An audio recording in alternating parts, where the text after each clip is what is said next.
राजा चोखा सिंह के राज्य में प्रजा बहुत सुखी थी, लेकिन राजा और रानी कोई संतान ना होने के कारण दुखी रहते थे। एक दिन एक साधु उनके यहाँ आया और बोला, राजन, तुम्हें संतान तो प्राप्त हो जाएगी, लेकिन उसके जन्म लेते ही ना रानी बचेगी और ना तुम्हारा राजपाट।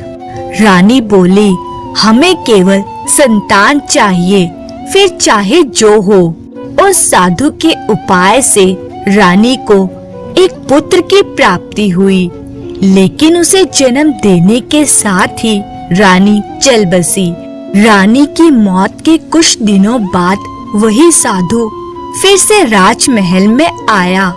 महाराज बोले, ऋषिवर, हम आपसे राजकुमार का भविष्य जानना चाहते हैं। क्षमा करना राजन, आपके बेटे की फूटी किस्मत में सिर्फ 5 रुपए और एक बैल के अलावा और कुछ भी नहीं है। साधु की बात सुनकर राजा को बहुत गहरा धक्का लगा। साधु चला गया और राजा रानी का गम भुलाने के लिए मदिरा में डूब गया। राजा की इस लापरवाही का पूरा फायदा उठाया महामंत्री ने। उसने समस्त दरबारी व मंत्रियों के साथ साथ सेनापति को भी अपने साथ मिला लिया। उनका साथ पाकर महामंत्री ने राजा के समस्त वफादारों को मौत के घाट उतार दिया और राजा को कैद खाने में डाल दिया। तत्पश्चात महामंत्री ने राजकुमार को मार डालने के लिए जल्लाद के हवाले कर दिया, लेकिन जल्लाद का दिल उसे मारने को ना हुआ और उसने उसे एक खेत में छोड़ दिया। इस तरह राजकुमार का पालन पोषण रामू नाम के किसान के घर में होने लगा। रामू ने उसका नाम किशन रखा। रामू किसान जब बुढ़ापे में मरा तो वे राजकुमार को सिर्फ 5 रुपए और एक बैल दे गया। इस तरह उस साधु की भविष्यवाणी सही हुई। एक दिन वही साधु किशन के घर आया और किशन ने न केवल अपनी जमा पूंजी 5 रुपए उसके खाने पीने पर खर्च कर दिए, बल्कि अगले दिन अपना और साधु का पेट भरने के लिए उसने अपना बैल भी बेच दिया। रात को सोते हुए किशन यही सोच रहा था, अब कल क्या होगा। जब किशन काफी रात तक करवटें बदलता रहा तो साधु बोला, क्या बात है बेटा, तुम अभी तक सोए नहीं? सोऊं कैसे ऋषिवर, आपने तो मेरा बैल बिकवा कर मेरी नींद ही छीन ली है। सोच रहा हूँ कल कैसे पेट भरेंगे। बेटा, मेरे रहते तुम्हें चिंता करने की कोई जरूरत नहीं है। सुबह की सुबह देखी जाएगी। फिलहाल तुम आराम से सो जाओ। साधु की दिलासा पाकर किशन सो गया, लेकिन रात्रि के तीसरे पहर सहसा किसी जानवर की तेज आवाज सुनकर साधु और किशन की नींद टूट गई। ऋषिवर, लगता है बाहर कोई जानवर है। हाँ बेटा, जाकर देखो। किशन के घर के बाहर एक बैल खड़ा था। अरे, ये बैल कहाँ से आ गया? ऋषिवर, बाहर एक बैल है, पता नहीं किसका है। अरे बेटा, वे जिसका भी हो तो उसे खूंटे से बांध दे। किशन ने बैल को खूंटे से बांध दिया। अगले दिन सुबह होने के पश्चात साधु बोला, जा बेटा, जिस बैल को तूने खूंटी से बांधा हुआ है उसे बेचकर नाश्ते आदि का प्रबंध कर ला। ऋषिवर, ये आप क्या कह रहे हैं? ऐसा करना तो चोरी होगी, पाप होगा। नहीं, वे किसी का बैल है। बेटा, जैसा मैं कहता हूँ तू वैसा ही कर। इस धर्म कर्म और पाप के चक्कर में मत पड़। ईश्वर ने उस बैल को तेरा ही पेट भरने के लिए तेरे घर पर भेजा है।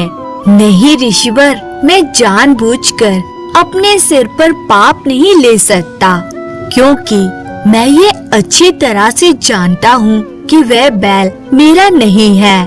ऋषि सोचने लगा, पूरा धर्म का पक्का है, इसे दूसरी तरह से समझाना होगा। ठीक है बेटा, जब तुम्हें इतना ही भय लग रहा है तो गांव वालों से पूछकर जिसका ये बैल हो उसके हवाले कराओ। हाँ ऋषिवर, यह कार्य मैं कर सकता हूँ, लेकिन ध्यान रहे बेटा, यदि उस बैल का कोई मालिक तुम्हें ना मिले तो तुम उसे बेचकर खाने पीने का प्रबंध कर लाना। आपकी ये बात भी मुझे मंजूर है ऋषिवर। किशन ने बैल को खूंटे से खोला और उसे लेकर गांव में घूमने लगा। किशन ने पूरे गांव का चक्कर लगा लिया, लेकिन उसे बैल का कोई मालिक नहीं मिला। साधु बाबा का कहना ठीक ही था, ईश्वर ने इस बैल को मेरा ही पेट भरने के लिए भेजा है। अब बाजार चलकर इसे बेच देना चाहिए। किशन ने बाजार जाकर बैल को बेच दिया और पूरे दिन के भोजन का प्रबंध कर लिया। लेकिन उस रात फिर किशन करवटें बदलने लगा। साधु महाराज तो खूब मजे में सो रहे हैं, जबकि कल की सोच सोचकर मेरी जान निकली जा रही है। आज तो चलो बैल के आ जाने से पेट भर गया, लेकिन कल क्या होगा?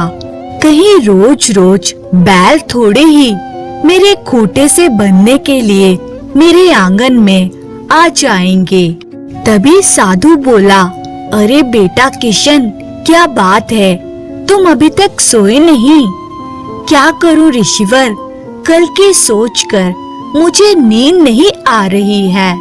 परेशान मत हो बेटा, आराम से सो जा, कल की कल देखी जाएगी। सुबह होने पर किशन बोला, अब बताइए ऋषिवर कि आपके और अपने लिए भोजन का प्रबंध कहाँ से करूं? अरे देखना तो बेटे, कहीं फिर कोई बैल तो तुम्हारे दरवाजे पर नहीं आ गया। अभी देखता हूँ। बाहर निकलकर किशन ने देखा एक बैल खड़ा था। अरे वाह, फिर एक बैल आ गया। लगता है साधु बाबा कोई पहुँचे हुए महात्मा है। ये सब चमत्कार उन्हीं के प्रताप से हो रहा है। ऋषिवर, बाहर वास्तव में एक बैल है, क्या उसे खूंटे से बांध दूं? अरे बेटा, समय क्यों नष्ट करते हो? जा, जल्दी से जाकर उसे बाजार में बेचा। किशन ने पिछले दिन की ही तरह फिर उस बैल को बेचकर अपने और साधु के लिए भोजन का प्रबंध कर लिया। इसी तरह कई रोज गुजर गए। हर सुबह किशन के आंगन में एक बैल आ जाता और वह उसे बेचकर साधु का तथा अपना पेट भर लेता। फिर एक दिन सुबह साधु बोले, अच्छा बेटा, अब मैं प्रस्थान करता हूँ। ईश्वर से मेरी यही प्रार्थना है कि तुम सदा सुखी रहो और अपने घर आने जाने वालों का तुम इसी तरह आदर सत्कार करते रहो। ऋषिवर, ये आप क्या कह रहे हैं? आप तो मुझे मझधार में छोड़कर जा रहे हैं। आप चले जाएंगे तो मेरा क्या होगा? मेरे पास तो फूटी कौड़ी भी नहीं है, फिर खाऊंगा क्या? आपके प्रताप से कम मेरा पेट तो भर जाता था। चिंता मत करो बेटा, ईश्वर अपने हर बंदे की खबर रखता है। उसने जो तुम्हारी तकदीर में लिख दिया है, उसे तो अब वे स्वयं भी नहीं छीन सकता। मैं आपका मतलब नहीं समझा ऋषिवर।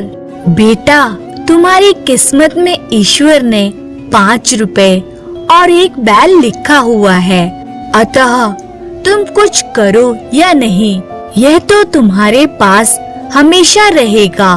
विश्वास ना हो तो चलकर देख लो। महाराज, क्या आप सच कह रहे हैं? हाँ बेटा, इसीलिए तो एक बैल रोज तुम्हारे घर आ जाता था और मुझे विश्वास है आज भी ऐसा ही होगा। साधु का इतना कहना था कि तभी उसे बाहर से बैल के चिल्लाने की आवाज आई। लो बेटा, तुम्हारी किस्मत आ गई। किशन ने बाहर जाकर देखा तो सचमुच एक बैल खड़ा था। बेटा, अब तो तुम्हें मेरी बात का विश्वास हो गया होगा। अब इसे ले जाकर तुम बाजार में बेच आओ। जो तुम्हें इसकी बिक्री से 10 रुपए मिले उसमें से 5 रुपए अपने ऊपर खर्च कर लेना और बाकी के 5 रुपए कल भूसा खरीदने के लिए रख छोड़ना। कल तुम्हारे घर फिर एक बैल आएगा, उस पर भूसा लादना और शहर जाकर बेच आना। बस तुम्हारी जिंदगी फिर पहले की भांति गुजरने लगेगी। तुम्हारे पास फिर 5 रुपए और एक बैल हो जाएगा। अच्छा बेटा, अब मैं चलता हूँ। ठहरिए ऋषिवर, मुझे एक बात और बताते जाइए। बोलो बेटा, क्या पूछना चाहते हो तुम? ऋषिवर, कृपा कर मुझे इतना और बताते जाइए कि मेरी सारी जिंदगी क्या इसी प्रकार बीतेगी? क्या मेरी फूटी किस्मत में पत्नी और बच्चों का सुख नहीं है? साधु ने कुछ क्षण सोचा और फिर बोला, जरा अपना हाथ दिखाओ। लीजिए ऋषिवर।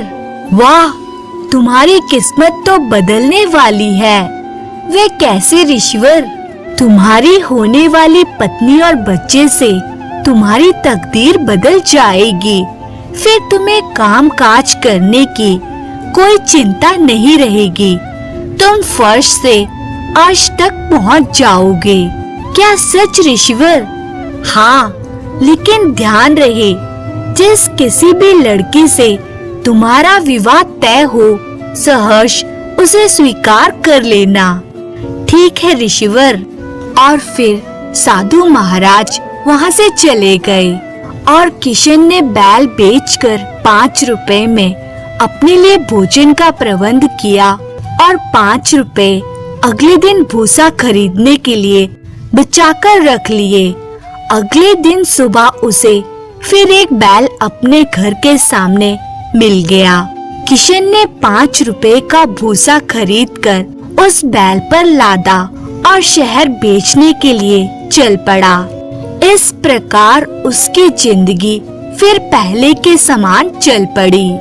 इधर उस देश का महामंत्री चतुर सिंह, जो वहाँ का वर्तमान राजा था, एक दिन सुबह जब अपने शाही बाग में सैर कर रहा था, तभी उसके कानों में किसी की आवाज पड़ी।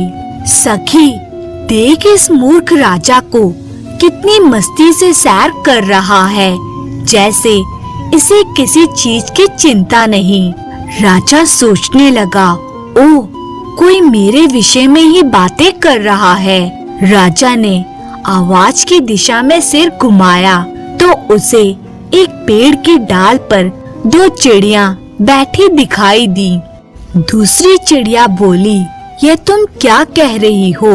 सब कुछ पास रहते हुए भला एक राजा को किस चीज की चिंता होनी चाहिए?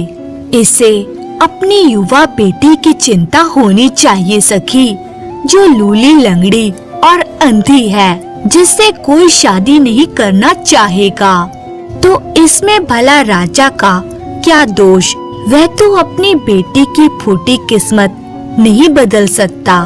यदि वह चाहे तो बदल सकता है, लेकिन उस मूर्ख राजा को उसकी चिंता ही नहीं है। जरा मैं भी तो सुनूं सखी कि राजा अपनी लूली लंगड़ी और अंधी बेटी की किस्मत कैसे बदल सकता है। तो सुनो, यदि राजा अपनी बेटी की शादी अपने देश के सबसे गरीब इंसान, यानी ऐसे इंसान से कर दे जिसके पास सिर्फ 5 रुपए और एक बैल हो, तो उससे होने वाली संतान के कारण उसकी बेटी का अंधापन व लूला लंगड़ापन सब दूर हो जाएगा चल सखी, अब मेरा मन यहाँ जरा भी नहीं लग रहा है। आ, कहीं और चलते हैं। और दोनों चिड़िया उड़ गईं। चिड़ियों की बात सुनकर राजा बोला, ओह, इस चिड़िया ने मेरी आंखें खोल दी और मेरे सिर से एक बहुत बड़ा बोझ उतार दिया है। मैं अभी ऐसे व्यक्ति की खोज करवाता हूँ जो अपनी जिंदगी सिर्फ 5 रुपए और एक बैल के सहारे गुजार रहा हो। राजा चतुर सिंह उसी समय महल में पहुँच गया और बोला, महामंत्री जी, आप इसी समय पूरे देश में एक ऐसे व्यक्ति की खोज करवाइए जिसके पास सिर्फ 5 रुपए और एक बैल हो। जो आज्ञा महाराज। महामंत्री ने ऐसे व्यक्ति की खोज प्रारंभ कर दी। वे रोज सुबह कुछ सैनिकों को साथ लेकर निकल जाता और घूम घूम कर लोगों की आय और जमीन की जानकारी लेता। इसी तरह खोजबीन करते करते कई दिन गुजर गए। सैनिक नगर नगर, गांव गांव खाक छानते फिर रहे थे। एक दिन सुबह उन्होंने देखा, अरे वह देखो, एक व्यक्ति एक बैल के साथ आ रहा है। चलो उसी से मालूमात हासिल करते हैं। सैनिक उसके निकट पहुंचकर बोले, ए, क्या नाम है तुम्हारा? तुम क्या करते हो तथा क्या जमा पूंजी है तुम्हारे पास? कैसे गुजारा होता है तुम्हारा? सैनिकों के पूछने के अंदाज से किशन घबरा उठा। हुजूर, मेरा नाम किशन है। मामूली सा आदमी हूँ। भूसा बेचकर गुजारा करता हूँ और जमा पूंजी के नाम पर 5 रुपए तथा ये बैल ही है। क्या कहा? तुम्हारे पास जमा पूंजी के रूप में सिर्फ 5 रुपए और एक बैल ही है? हाँ हुजूर। आहा, मिल गया। यही वे व्यक्ति है जिसकी हमें तलाश थी। सैनिकों ने किशन को राजा चतुर सिंह के सामने पेश किया और उसके बारे में सब कुछ बता दिया। महाराज बोले, किशन, सैनिकों ने जो कुछ तुम्हारे बारे में बताया है, क्या वे बिल्कुल सही है? जी महाराज, बिल्कुल सच है। राजा का चेहरा प्रसन्नता से खिल उठा। सुनो किशन, हम अपनी बेटी का विवाह तुमसे करना चाहते हैं। क्या तुम तैयार हो? और हाँ, अपना फैसला अच्छी तरह सोच विचार कर देना, क्योंकि हमारी बेटी लूली लंगड़ी व अंधी होने के साथ साथ भद्दी भी है। किशन सोच में पड़ गया। साधु बाबा ने कहा था कि विवाह के लिए जैसी भी लड़की मिले इनकार मत करना। महाराज बोले, यदि तुमने हाँ कर दी तो हम तुम्हें दहेज में इतना सारा धन और जमीन जायदाद देंगे कि तुम किसी राजा से कम हैसियत के नहीं रह जाओगे। महाराज, मुझे धन दौलत का कोई लालच नहीं है। मेरे लिए तो यही सौभाग्य की बात है कि मेरा विवाह राजकुमारी के साथ हो रहा है। मुझे यह विवाह स्वीकार है। खुशी से पागल हो राजा ने उसी समय महामंत्री को बुलाया और कहा, महामंत्री जी, आप हमारे होने वाले दामाद किशन के खाने पीने और रहने का प्रबंध करवाइए। साथ ही पंडित जी से विवाह का मुहूर्त भी निकलवाइए। जो आज्ञा महाराज। 10 दिन बाद विवाह का शुभ मुहूर्त निकला और राजा ने बड़ी धूमधाम से अपनी बेटी कंदकला का विवाह किशन के साथ कर दिया। इस खुशी के मौके पर राजा ने गरीबों में खूब दान पुण्य किया और पूरे नगर को भोज पर बुलवाया। विवाह के पश्चात राजा ने किशन को रहने के लिए एक महल दे दिया तथा उनकी सेवा के लिए कई दास दासियों को नियुक्त कर दिया। किशन और राजकुमारी कंदकला के दिन एक दूसरे के साथ आनंद पूर्वक व्यतीत होने लगे। ठीक 1 वर्ष पश्चात राजकुमारी ने एक सुंदर से बालक को जन्म दिया। उन्होंने अपने बच्चे का नाम विकट सिंह रखा। समय बीतने के साथ साथ विकट सिंह बड़ा होने लगा। जब वे 4 वर्ष का हुआ तो एक दिन वे अपनी माता से बोला, माँ, तुम रो क्यों रही हो? क्या किसी ने तुमसे कुछ कहा है? बताओ ना माँ। बेटा, मुझसे किसी ने कुछ नहीं कहा। मैं तो अपनी फूटी किस्मत पर आंसू बहा रही हूँ।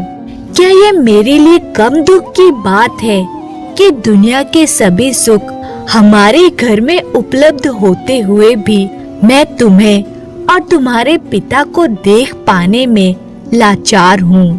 मत रो माँ, मुझे बताओ कि तुम्हारा यह दुख कैसे दूर हो सकता है? तुम्हें आंखें कैसे मिल सकती हैं और कहाँ से मिल सकती हैं? बेटा, हाथ, पैर और आंखें सब भगवान की देन है। वही इन्हें लौटा सकता है। पता नहीं प्रभु ने मुझे इन अंगों से क्यों अधूरा रखा।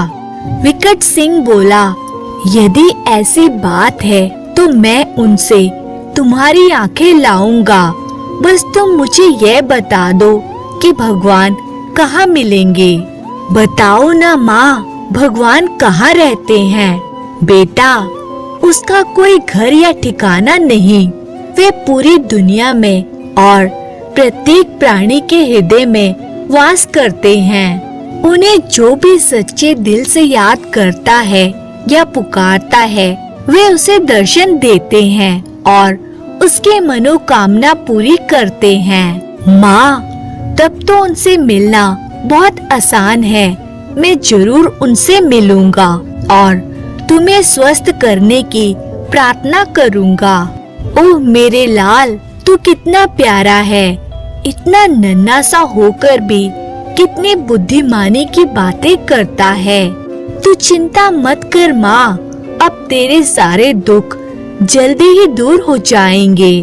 कंदकला ने अपने बेटे की बातों को नासमझी की बातें ही समझा था, लेकिन विकट सिंह अपने नाम के मुताबिक ही विकट साबित हुआ। वे उसी क्षण से महल के एक हिस्से में बने मंदिर में जाकर भगवान की मूर्ति के सामने एक पैर पर खड़ा हो गया और ईश्वर का स्मरण करने लगा। जब किशन और कंदकला ने ये जाना और वहाँ पहुँचे तो बुरी तरह घबरा उठे। उन्होंने विकट को समझाने की बहुत कोशिश की, लेकिन विकट अपनी जिद से टस से मस ना हुआ। अब क्या होगा स्वामी? शायद ईश्वर को यही मंजूर है प्रिय, अतः इसकी श्रद्धा में विघ्न ना डालना ही उचित होगा। आओ चलते हैं। एक एक करके 10 दिन गुजर गए, लेकिन 11वें दिन सुबह होने से पहले ही ईश्वर उसके सामने प्रकट हुए और बोले, आंखें खोलो बेटा, मैं तुम्हारी मनोकामना पूरी करने के लिए आया हूँ। विकट ने आंखें खोली और बोला, आप कौन हैं और आपने मेरा ध्यान क्यों भंग किया? बालक, मैं वही हूँ जिसे तुम 10 दिन से सच्चे मन से पुकार रहे थे। ओह, यानी आप ही भगवान हैं। बालक, हम तुम्हारी भक्ति से प्रसन्न हुए हैं। बोलो, तुम्हें क्या चाहिए? हम तुम्हें मन चाहा वर देने के लिए तैयार हैं। मुझे कुछ नहीं चाहिए प्रभु, बस मेरी माता को पूर्ण रूप से स्वस्थ कर दीजिए ताकि उन्हें किसी चीज का कोई दुख ना रहे। तथास्तु कहने के साथ ही ईश्वर अंतर ध्यान हो गए। माँ, भगवान ने मेरी प्रार्थना स्वीकार कर ली है और वे भागता हुआ अपनी माँ के कक्ष में जाने लगा। इधर अपने शयन कक्ष में कंदकला की जैसे ही आंखें खुली तो वे बोली, आहा, मैं तो देख सकती हूँ, मेरी आंखें वापस आ गई हैं। अरे, मेरे हाथ पैर भी ठीक हो गए हैं। तो वे बोली, आहा, मैं सुंदर भी हो गई हूँ। स्वामी स्वामी उठिए, देखिए मेरी काया कल्प हो गई है। ईश्वर ने हमारे बेटे की पुकार सुन ली है। जब किशन ने अपनी पत्नी के परिवर्तित रूप को देखा तो वह भी हर्षित हो उठा। तभी उनका बेटा कक्ष में पहुंचा और बोला, माँ माँ, भगवान ने मेरी प्रार्थना सुन ली है। आहा, तुम तो सचमुच सुंदर हो गई हो माँ। हाँ बेटे, और ये सब तुम्हारी ही भक्ति की शक्ति से हुआ है। जब राजा चतुर सिंह को ये खुशखबरी मिली तो वह भी बहुत प्रसन्न हुआ और फौरन उनसे मिलने पहुंच गया।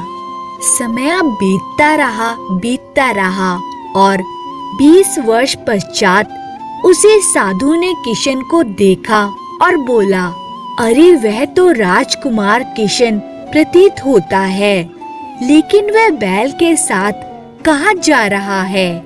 उसे तो इस समय किसी महल में होना चाहिए था। अरे बेटा किशन, पहचाना मुझे? प्रणाम ऋषिवर, जीते रहो। बेटा, ये तुम बैल के साथ कहाँ जा रहे हो? जहाँ तक मेरी दिव्य शक्ति कहती है, तुम्हें तो इस समय महलों में तमाम सुखों के साथ आराम से होना चाहिए था। आपका कहना सच है ऋषिवर, मैं वर्षों से महलों में सुख से ही रहा, लेकिन अब मेरा उन सुखों से दम घुटने लगा है। मेरा बेटा इस देश का राजा बन चुका है और पत्नी राजमाता, लेकिन मुझे अब राजमहल का सुख रास नहीं आ रहा है। इसलिए मैं अपने 5 रुपए और बैल लेकर अपने पुराने जीवन में जा रहा हूँ, ताकि अपनी फूटी किस्मत को एक बार फिर से संवार सकूं। किशन अपने बैल के साथ आगे बढ़ गया और ऋषिवर बोले, वाह रे प्रभु, तेरी लीला भी अपरंपार है। तूने इसे सब कुछ देकर भी कुछ नहीं दिया। इस देश का असली स्वामी होने के बावजूद भी तूने इसकी फूटी किस्मत में सिर्फ 5 रुपए और एक बैल ही लिखा, जो बेचारे के पास आज भी है। अगर आप लोग को हमारा कहानी अच्छा लगे तो लाइक सब्सक्राइब जरूर करें, साथ में कमेंट करें और शेयर भी करें। धन्यवाद।